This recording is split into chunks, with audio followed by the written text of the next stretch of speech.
Selamat pagi buat sahabat-sahabat di mana saja berada. Kita kembali lagi bersama saya di channel Anak Medan Bersuara. Salam sehat, salam perjuangan, salam sukses buat kita semua untuk membongkar kebohongan yang selama ini tersusun rapi oleh karena kekuatan dan kekuasaan. Dan kita terlena dan kita tertidur oleh beberapa perbuatan yang seolah-olah kita anggap itu baik. Ternyata di balik semua itu ada cerita yang sangat-sangat luar biasa. Pagi ini saya akan merangkum beberapa channel dari teman-teman saya, termasuk yang selalu saya dambakan ya, QNC Opposite, begitu juga channel Abang Kita Repli Harun, dan dari TV swasta ya, Kompas TV, ada juga channel Langka Update, dan 8 channel ini akan saya combine menjadi satu. Dan update pertama di upload pertama ya teman-teman ya, pagi, nanti di upload yang kedua di sore hari. Namun kita tentu sudah tahu kemarin ya, bahwasanya saudara Rismond dipanggil oleh Polda Metro Jaya untuk klarifikasi. Baiknya kita lihat dulu video ataupun apa yang terlihat ketika saudara Rismond dengan 97 pertanyaan keluar dengan begitu gegap gempita. Namun kita intro dulu.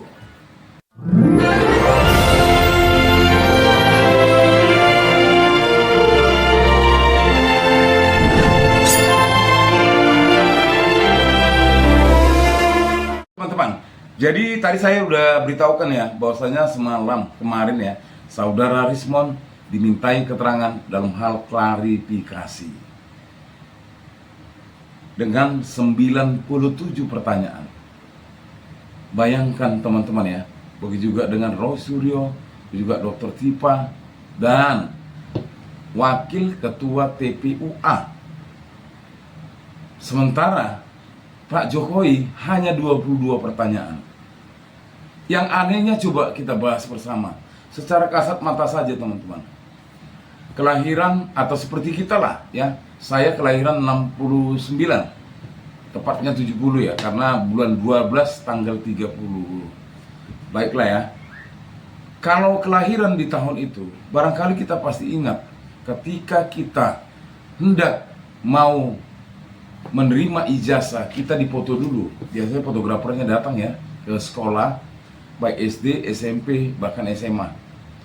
Apakah memang diperkenankan? Karena saya dulu pakai kacamata, dan saat ini saya nggak pakai kacamata lagi. Memang karena saya rasa ya, bukan karena saya nggak sanggup beli kacamata seperti kata beliau. Tidak, karena memang saya lebih aman tidak menggunakan pakai kacamata. Tapi kalau saya berpergian, saya gunakan kacamata. Tapi bukan ke situ persoalannya. Persoalannya, apakah teman-teman tahu ketika kita menggunakan kacamata saat dipoto pasti disuruh buka dan tidak diperkenankan untuk digunakan. Tapi apakah ijazah mahasiswa bisa menggunakan kacamata? Barangkali kita sepakat tidak juga bisa sampai saat ini kali teman-teman ya. Karena seperti kata saudara Rismond, apabila kita menggunakan kacamata, itu data-data atau yang ada terlihat di seputaran mata itu jadi terselubung, tidak bisa dideteksi sesuai dengan forensik digital. Namun saudara Rismond memang selalu dikatakan luar biasa.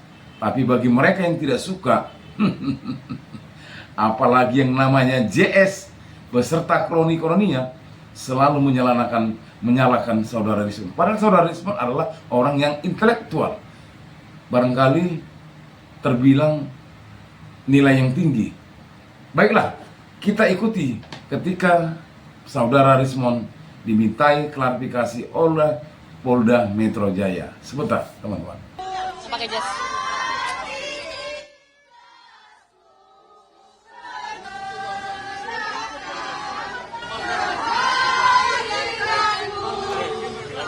Cek.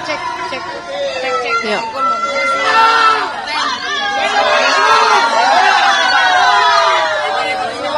Bang, boleh depan sini, Bang. Depan sini, Bang. Depan sini, Bang. saya diberikan pertanyaan yang sangat banyak ya.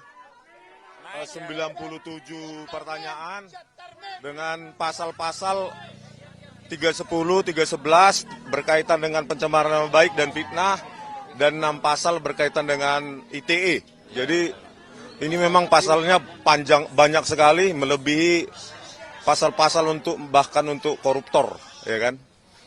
Saya tadi ditanyakan sejumlah pertanyaan yang berkaitan dengan metode-metode ilmiah yang saya kaji, tetapi ada sejumlah jawaban, sejumlah pertanyaan yang saya tidak berkenan untuk saya jawab, ya karena itu berkaitan nanti dengan hal-hal teknis, bagaimana saya mengkaji secara ilmiah apa yang saya teliti berkaitan dengan ijazah, lembar pengesahan Pak Joko Widodo yang kami dapatkan langsung dari UGM maupun dari ijazah yang diupload oleh saudara Dian Sandi, ya itu. Berarti hari ini dipanggil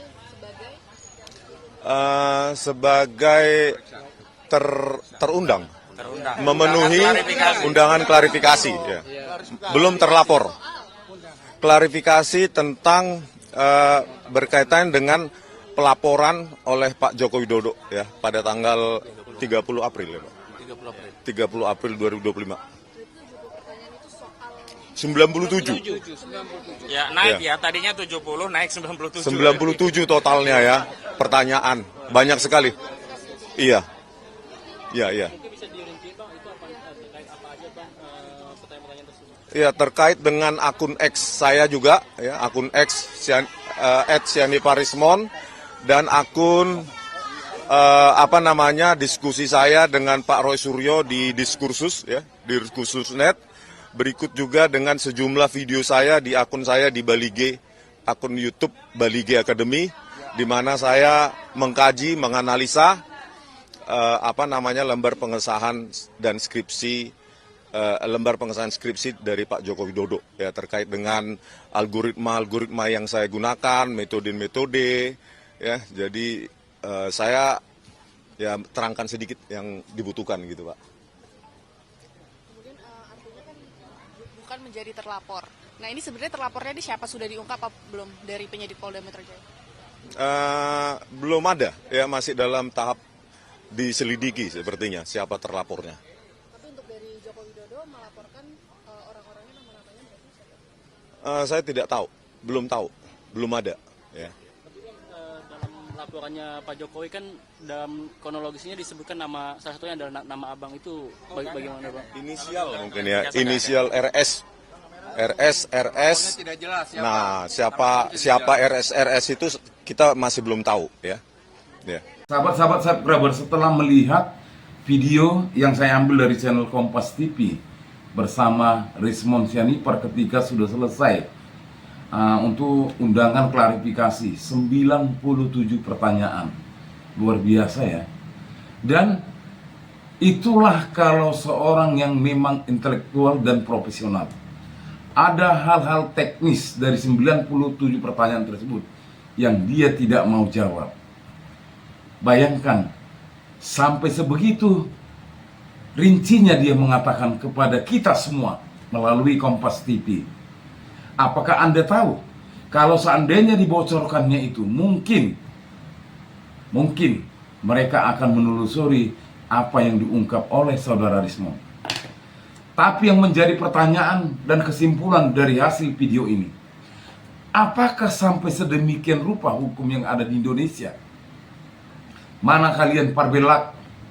Mana kalian semua para kroni-kroni pendukung yang katanya mendukung kemarin yang dipaparkan oleh Bareskrim Polri, fotokopi ijazah identik asli. Kalian terlena.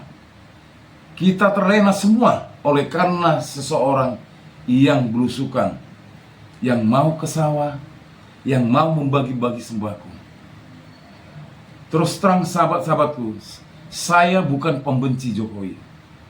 Dan bukan seperti yang kalian katakan bahwasanya apa yang saya tunjukkan ataupun subscribe yang ada di sini itu alami, bukanlah dibeli. Saya juga nggak tahu cara belinya. Begitu juga like setiap upload video saya, itu nyata dan alami dan bukan membodohi orang. Karena saya tidak suka dan selalu diajarkan oleh orang tua untuk tidak berbohong. Sahabat-sahabat para subscriber, lihatlah hukum yang ada di Indonesia. Apakah kita tidak malu seandainya liputan ini masuk ke mancanegara hanya karena sehelai belangko ijazah dan skripsi? Seakan-akan Indonesia terpuruk kembali. Bangunlah, hai sahabat-sahabat.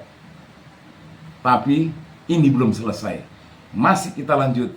Ada beberapa yang harus kita ketahui, di mana channel QNC membahas perihal tentang UGM akibat ulah seseorang yang namanya mungkin Anda sudah tahu. Sebentar. Kita semua tahu kalau UGM adalah kampus terbaik di Indonesia. Namun, akhir-akhir ini kata-kata terbaik itu sepertinya sangat-sangat diragukan ya. Hanya karena mereka membela seseorang yang bernama Joko Widodo. Integritas ilmiah sebuah kampus, apalagi yang terbaik, adalah hal yang seharusnya dijunjung tinggi dan dinomorsatukan dalam sebuah institusi. Sebuah lembar pengesahan yang tak biasa ini ditunjukkan kepada publik dan dinyatakan bahwa ini adalah dokumen asli. Padahal semua kita tahu dengan mata telanjang pun kita sudah memahami teks yang tertulis di situ bukan merupakan teks pada zamannya, atau bisa kita anggap dokumen itu adalah dokumen yang lebih baru. Pada tahun 1985, zaman itu adalah zaman mesin ketik, entah itu manual ataupun elektrik. Dan yang paling terkenal di zaman itu dan paling bagus adalah IBM Selectric 2. Dan di situ fontnya hanya memuat Courier dan Prestige Elite. Sementara itu Times New Roman itu muncul sebagai tulisan untuk dokumen ketika Microsoft Word Windows itu diluncurkan sekitar 1992. Memang font legendaris Times New Roman itu diciptakan pada tahun 1931, tapi nggak langsung masuk ya ke dalam dokumen-dokumen resmi seperti skripsi maupun dokumen-dokumen bisnis lainnya, dan bahkan terbilang mustahil untuk digunakan di dalam mesin ketik. It is a relatively cheap typeface to print out compared to other typefaces. Back in the day when printers started becoming a thing, they were very expensive. So one had to be economical in their Jelas ya, fakta ini sudah memberikan sebuah jalan ya untuk memastikan bahwa dokumen itu bukanlah berasal dari tahun 1985, melainkan hasil ketik ulang di era digital ini. Jika benar ada sebuah rekayasa di sini, apakah benar reproduksi tulisan-tulisan ini dilakukan untuk kepentingan tertentu tanpa catatan proses, tanpa transparasi, dan tanpa catatan akademik? UGM secara resmi menyatakan bahwa skripsi itu adalah asli dan tanpa rekayasa ya. Bahkan Bapak Insinyur Sigit Sunarta sebagai Dekan Fakultas Kehutanan pun menyatakan bahwa dokumen ini adalah asli, dan beliau itu mengatakan kalau kertasnya pun sudah mulai sudah tua gitu ya. Seperti yang terlihat di video ini. Di sini lengkap ya. Dan perlu saya sampaikan bahwa ini bukan baru ya, ini betul-betul dokumen sudah lama, kuning, ya, sudah kelihatan kuning gitu. Ya. Ini dokumen-dokumen yang ada pada kami. Kemudian kalau skripsi asli memang diserahkan kepada kami. Jadi skripsi Pak Jokowi ini selalu ditaruh di perpustakaan ya Pak ya? Di perpustakaan, tapi untuk sementara kita yang kita tampilkan di perpustakaan adalah salinannya. Sedangkan untuk yang asli kita simpan pada tempat khusus begitu. Pak. Ketika sebuah institusi secara resmi ya mengungkapkan bahwa dokumen ini asli tanpa verifikasi ilmiah dan tanpa dengan transparansi, maka sudah semestinya kita meragukan integritas dari kampus Universitas Gadjah Mada ini. Di era digital ini kita bisa memverifikasi sebuah dokumen menggunakan software digital lainnya ya. Di sini saya juga mengembangkan software untuk pengecekan font itu dengan menggunakan machine learning dan OCR, tentunya yang datanya bisa dipertanggungjawabkan secara ilmiah menggunakan 240.000 data untuk di training dan untuk membuktikan bahwa ini adalah memang Times New Roman. Kalian bisa lihat di sini berbagai macam font yang sudah saya kumpulkan lewat website Kaggle. Di situ kalian juga bisa mendapatkannya untuk datasetnya, entah itu versi grayscale ataupun versi RGB-nya. Di situ kita bisa mentraining sebuah model, lalu kita bisa membuat prediksi ketika kita mengupload sebuah font ke dalam program kita dan langsung membaca dengan cepat font apakah ini, seperti itu. Jadi yang saya lakukan adalah tentunya bentuk forensik digital yang sangat ilmiah menggunakan CNN atau yang bisa sering disebut convolutional neural network, yang di situ digunakan untuk AI, pengembangan AI. Ini adalah sebuah model machine learning 3 dimensi yang terdiri dari 3 lapisan, input, terus bagian tersembunyi dan bagian output. Dan nodes ini itu saling terkait dan memberikan suatu ambang batas tertentu. Kalian bisa baca untuk lengkapnya lewat Google ya. Dari sini saja saya sudah bisa menyatakan dokumen lembar pengesahan skripsi Bapak Jokowi adalah palsu atau sudah direkayasa di situ. Bahkan tingkat akurasinya itu 99%. Bagi lu yang meragukan omongan gue ini, silahkan didebat secara ilmiah. Silahkan kalian membuat suatu penelitian ilmiah yang menyatakan bahwa font itu adalah font ketik dan font itu adalah asli dari tahun 1985 menggunakan mesin ketik. Dari situ saja, gak usah melebar-lebar ke keaslian ijazahnya atau skripsinya bagaimana, gak usah ke mana-mana dulu. Kita buktikan untuk di ranah lembar pengesahannya saja. Dan saya menantang juga untuk ahli-ahli dari UGM, ketika ada yang meragukan omongan gua ini, silahkan berkomentar dan nyatakan dengan ilmiah secara terbuka dan transparan metode apa yang kalian gunakan. Debatlah secara ilmiah dan kalau perlu buatlah konten untuk pembelaannya. Tentunya ternyata ada Rismon generasi. Anak muda loh. Metodenya hampir sama dengan apa yang digunakan oleh saudara Rismon. Bahkan dia menantang UGM. Luar biasa kan? Jadi video tadi sudah menjelaskan teman-teman ya. Kita nggak usah keaslian apalah itulah. Kita hanya melihat delik-delik tulisan yang ada terpampang di belangku ijazah tersebut. Yang kata si adik kita, si Rismon anak muda ini bisa dicek. Dan kita mau menantang. Siapa yang mau buat istilahnya mau beradu ilmu secara ilmiah. Bayangkan, dia masih muda loh. Jadi apa yang dikatakan saudara Rismon, Betty, beda-beda tipis. Ya, karena mereka seorang ahli forensik yang menggunakan data dan aplikasi yang bisa digunakan untuk menjelaskan keabsahan bahwasanya Times New Roman tersebut belum terbit di tahun 1985. Luar biasa kan? Bagaimana teman-teman? Jadi buat sahabat-sahabat para subscriber, tetap nyalakan api kebenaran, karena kita tidak mau ini menjadi pembiaran. Kita tidak mau raja pembohong dibiarkan di Indonesia.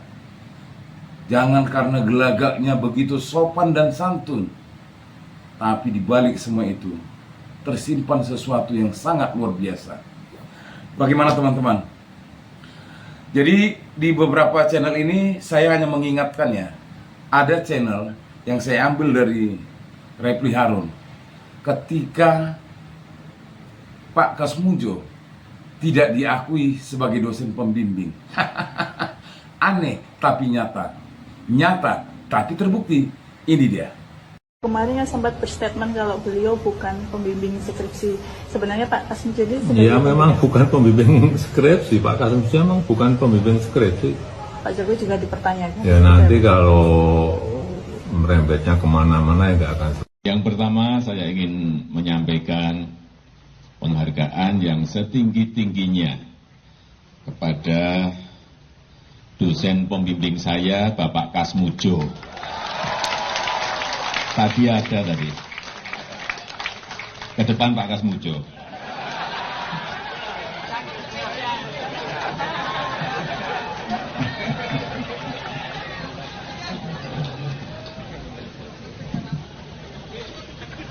Beliau itu dulu waktu membimbing saya, seingat saya galak sekali.